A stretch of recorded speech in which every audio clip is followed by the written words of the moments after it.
Jeg husker det som en varm sommerdag. Det var en af den slags dage, hvor alt kunne ske. Og det, der skete den dag, kunne sikkert have været sket hvor som helst og når som helst. Men for mig kunne det kun ske præcis den dag, og kun i København. Måske skete det helt af sig selv. Måske skete det, fordi jeg ville have, det skulle ske. Det skete i hvert fald. Det minder mig om noget fra en film. En af den slags film, hvor man glemmer alt om tid og sted. Og hvor man næsten glemmer sig selv. En af den slags film, der aldrig rigtig slutter.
Du bliver nødt til at hjælpe mig. Hold lige den her for mig. Hvad? Du bliver nødt til at hjælpe mig. Hold den på mig.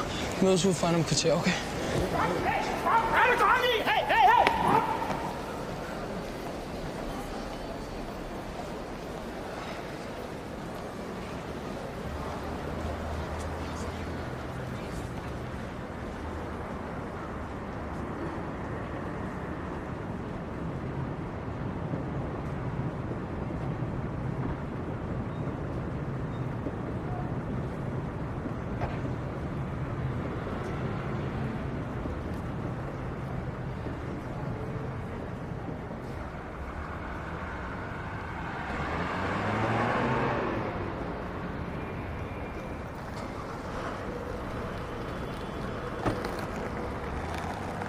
Hvor skulle du hen?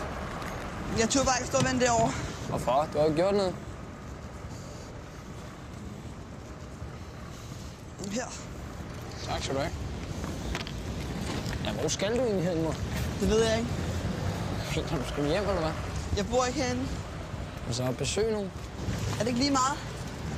Jo. Altså, jeg spørger bare, jeg kan jo køre dig, hvis der er. Du sidder her i ladet. Jeg kender dig jo slet ikke. Så har du lige hjulpet med at stjæle den der iPod. Hvad sker der for dig? Vent lidt. Helt seriøst. Jeg kan godt køre dig. Det er vel det mindste, jeg kan gøre. Okay. Hvad hedder du så? Rasmus. Niklas. Hvor vil du så gerne hen? Hvis jeg holder det, så smadrer jeg det. Det overgår jeg altså ikke. Jeg skal til Hellerup. Nå, men så lad os da køre. Vi skal også væk herfra snart, tror jeg. Pas på med at sætte dig i den her. Den er ikke meget værd, efter man har siddet på den. Lad os køre! Wow!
skal du så hen i Hellerup? Det er en tidligere strandvejen. Jeg har skrevet adressen ned.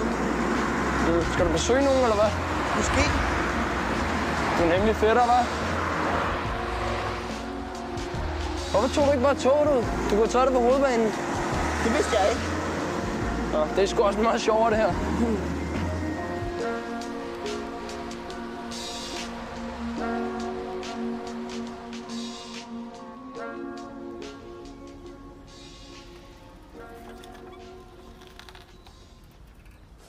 Er det her? Ja. Jeg tror sgu aldrig, jeg har set det store hus før. Kender du nogen, der bor her? Ja. Eller det vil sige ikke rigtigt. Hvad mener du? Det er min mors hus. Det er din mors hus. Jamen, hvorfor fanden har du så den lille seddel med adressen på?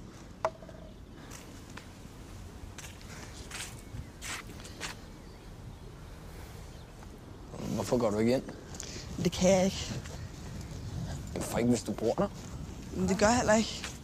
Men hvad fanden laver vi så her? Jeg forstår det ikke. Jeg skal bare aflevere det her.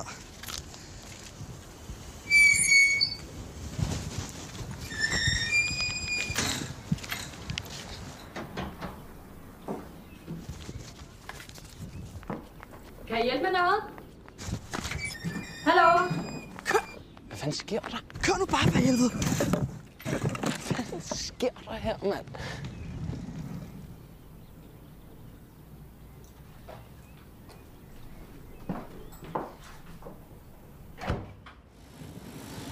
Hvad fanden er der med dig? Jeg fortæller det senere. Så kører vi sgu også ind til byen.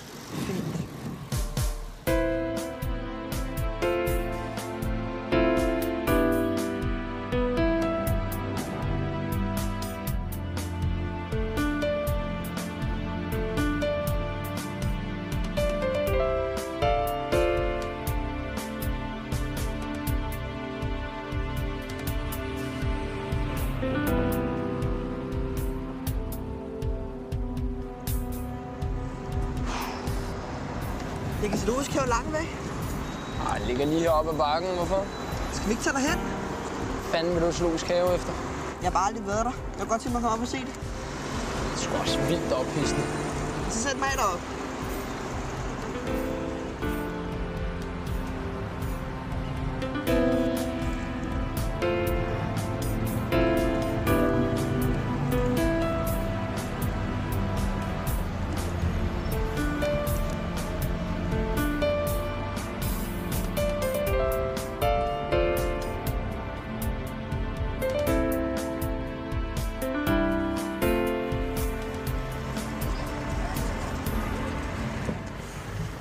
Det var hyggeligt. Vi ses. Ha' en god tur. Går du ikke med? Ej, jeg overgår det sgu ikke, ærligt talt. Det er som at være til fest med min familie og være derinde. Hold kæft, du er så smart at høre på. Jamen, det er sgu rent nok, mand. Du har aldrig mødt min familie. Men så har jeg jo chancen nu.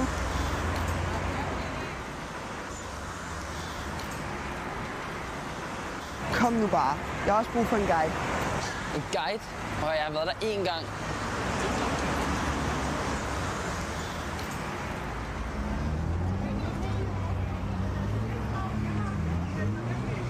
Så betaler du fandme også. Okay. Jeg parkerer lige den her.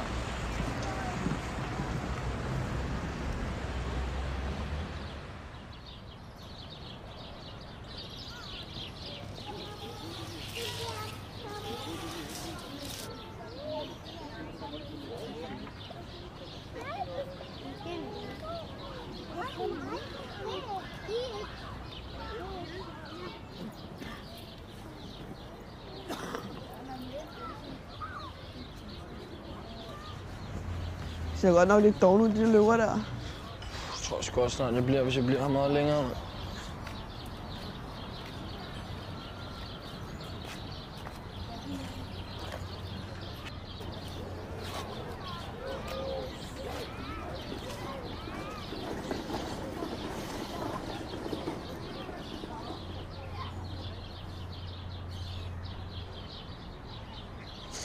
Han laver det. Ørkenens skib. Den topuklede kamel er tilpasset livet i Asiens ørkener, hvor sommeren er glående hed og vinteren er bidende kold. De har sgu da glemt at skrive, den spytter, når den bliver sur, mand. Hold kæft, hvor er du dum. Det er sgu da en lama, der spytter. Det er sgu da ikke det, der kamelerne, mand. Tag dig sammen. Prøv at spørge dem. Er det ikke rigtigt, det er en lama, der spytter? Det er det. Det tror jeg ikke skid på, at det plejer at være kamelerne, mand. Jeg er 100. Så kom, gå ned og kigge på lamaen. Stå her et eller andet sted. Kæft, bare det er vildt, de kameler, mand.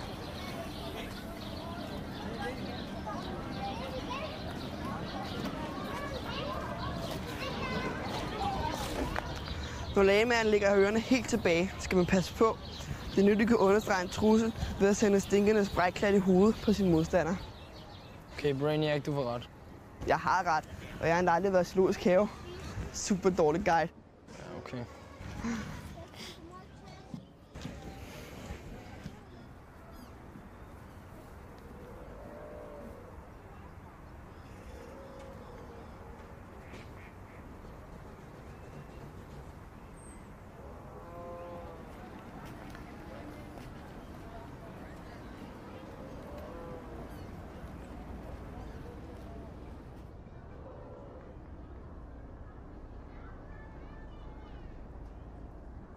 Hvad var der så med hende damen ude i det hus? Det var min mor. Hvorfor havde du så travlt med at komme væk? Hun ved ikke, hvem jeg er. Hun har heller aldrig set mig. Jeg kender heller ikke hende. Hun bortadopterede mig, da jeg lige var blevet født. Hvorfor fanden gjorde hun det? Jeg var en smutter. Hun blev gravid til en eller anden fest med et eller andet indgangsknald. Men hvad så? Ja, så bortadopterede hun mig i en smug til en familie på Sydsjælland. Hvor ved du det fra? Jeg fik et brev fra hende for nogle uger siden, hvor hun skrev det hele til mig. Hvad har du så skrevet til hende? Bare alle mulige små ting om, hvad jeg laver, og hvordan jeg har det. Og hun ikke skal bekymre sig om mig. Du har jo bare ikke fået afleveret det brev. Nej, men jeg kan bare sende det til hende. Og nu har jeg også set, hvor hun bor.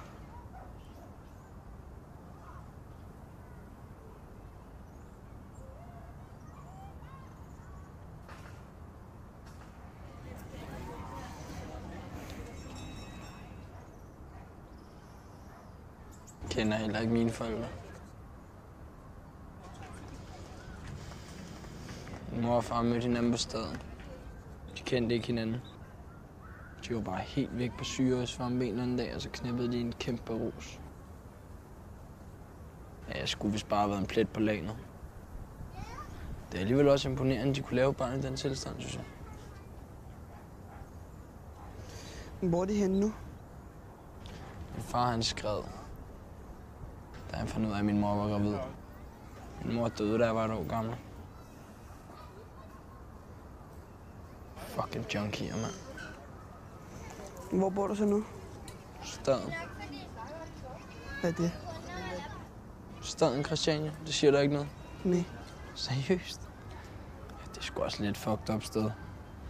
Der er nogle meget sjove mennesker, og det er en meget god atmosfære. Bor du alene? Nej, jeg bor sammen med en. Altså, han er voksen. Hvor gammel er han? Det ved jeg sgu ikke. 5-36 eller sådan noget, tror jeg. Slap af, man. Vi er ikke kæreste eller sådan noget. Hvad tror du? Nej. Jeg sover også bare i min cykel nogle gange.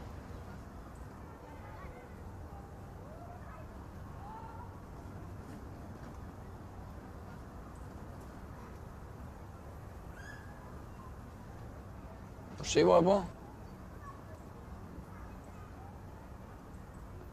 Prøv at høre. Altså, det bliver nødt til at se staden, specielt når du kommer ud fra landet af, altså. Nu har vi også været ude at se det pæne heroppe, ikke? Så skal du sgu også ud og se det fede på Christianshavn. Jeg gider heller ikke rigtig være her mere. Jeg har sgu set den fucking lama. Skal vi ikke skride? Kom nu. Kom nu.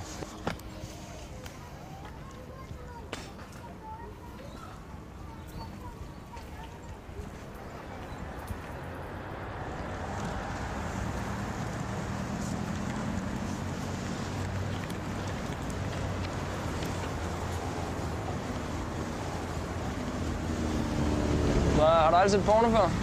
Jo. Slap af, du får pikken der, mand. Alle huller, hvad? Du er så blæst. Hvad snakker du om?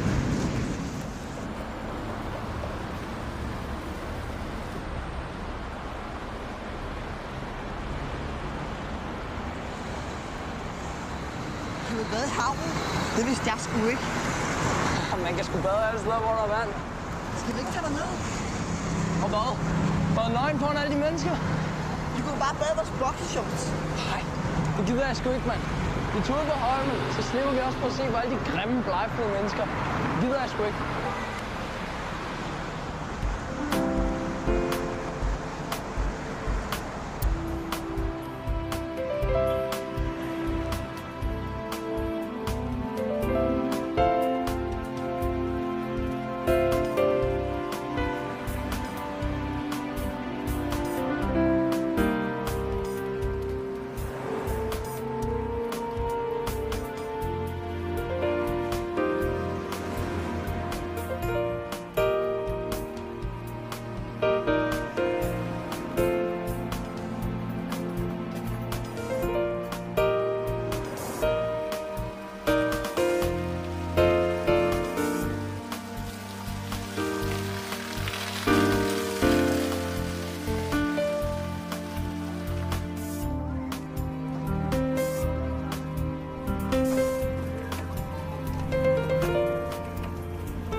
Så er vi sgu.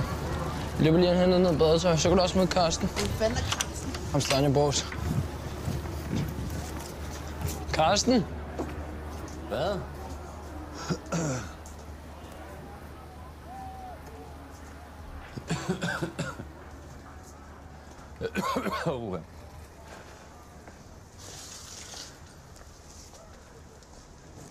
Hej, Rasmus. Hej. Hej. Hvad så? Skal I ned og bade? Ja, det var vist planen. Kan du svømme? Ja. Okay. Det var meget heldigt. Du kommer nok til at redde Niklas et par gange, tror jeg. Hvorfor kan han da ikke svømme? Nej, ikke rigtigt. Jeg ved ikke rigtig, hvem der skulle have lært om det. Jeg hader vand, for eksempel. Så Hvorfor vil han så ned og bade? ja, det ved jeg sgu da ikke. Det var han heller ikke vildt før, men det finder du nok ud af, jo.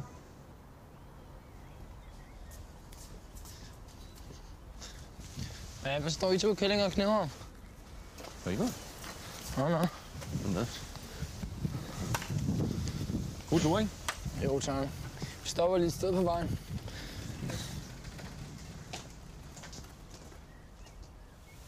Giv ham 2 dage mere. 2 dage. 2500, ikke?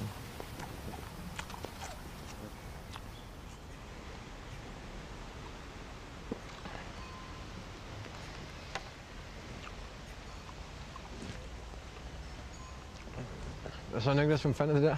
Er det din nye kæreste?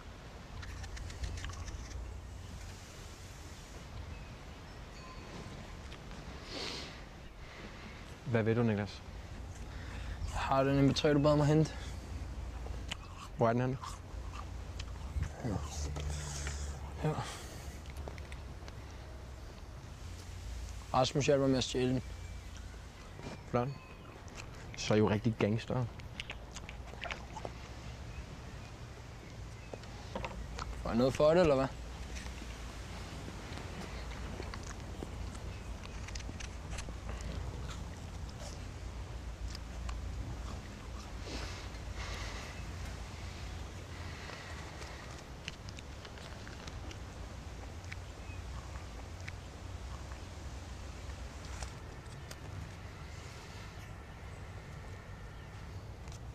Stik sag med dig.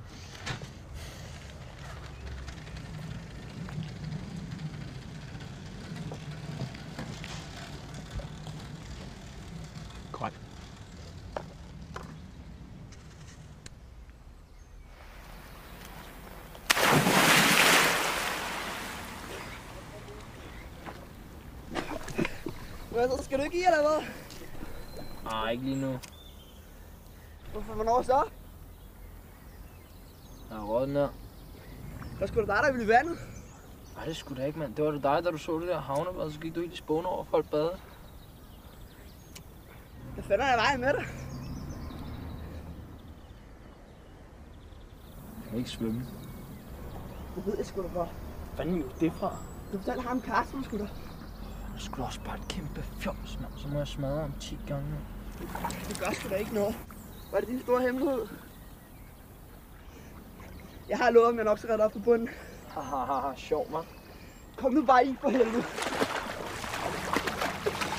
Nå, nu var for helvede.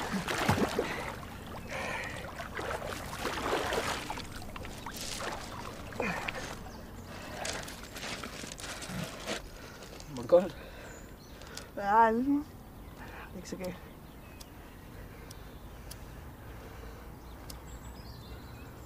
Smag.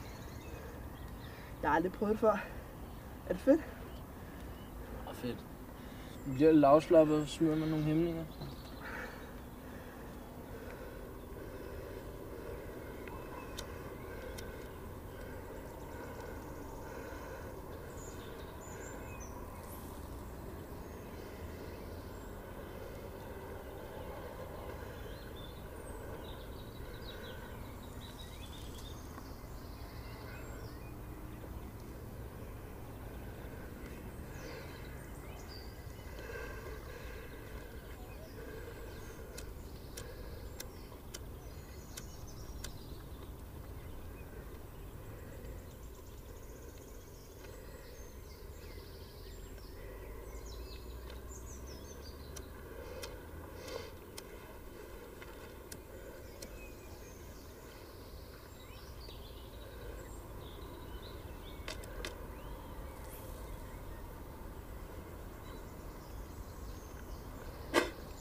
Skulle vi måske tage et smut ud forbi din mor?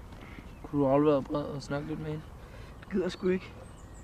Hun gider nok heller ikke at læse det. Jeg gider heller ikke bruge mere tid på det. Men hvad så? Det er sikkert også en dårlig idé.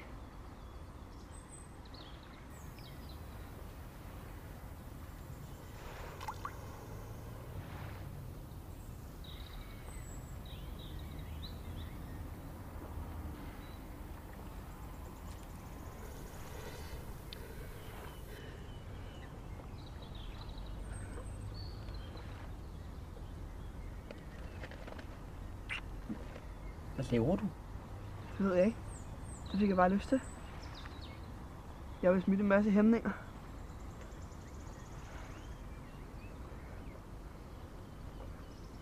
Var det ikke fint? Jo. Prøv igen. Hvorfor? Du er meget varm.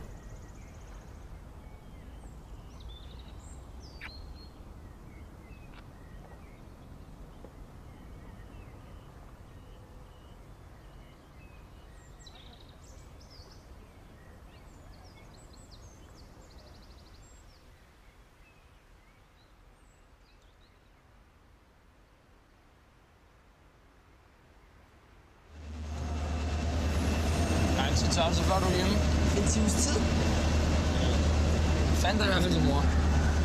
Så må vi finde din far næste gang, ikke?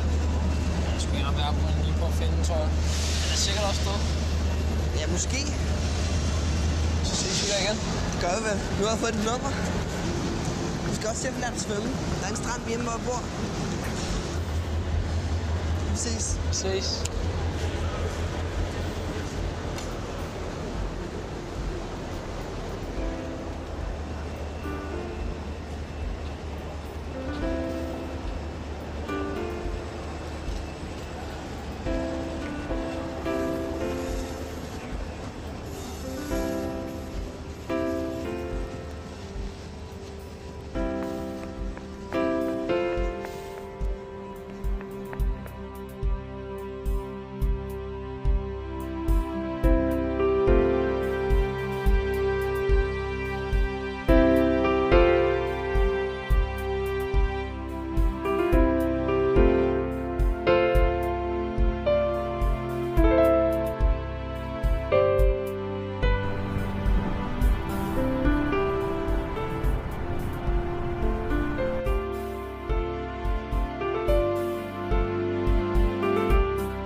Jeg husker det som en varm sommerdag. Det var det måske i virkeligheden slet ikke. Men sådan husker jeg det. Det er næsten også det eneste, jeg husker fra den dag. Og selvfølgelig Niklas. Men alle detaljerne er væk. Ikke glemt, bare væk. Jeg har ikke skrevet noget nyt brev til min mor. Men jeg tænker heller ikke så meget på hende. Og hun er sgu nok også ligeglad. Niklas kom ned og besøgte mig. Men det var ikke det samme. Det var ikke som den dag, vi mødtes. Han kunne stadig ikke svømme. Men han klarer sig nok. Vi er jo landdyr.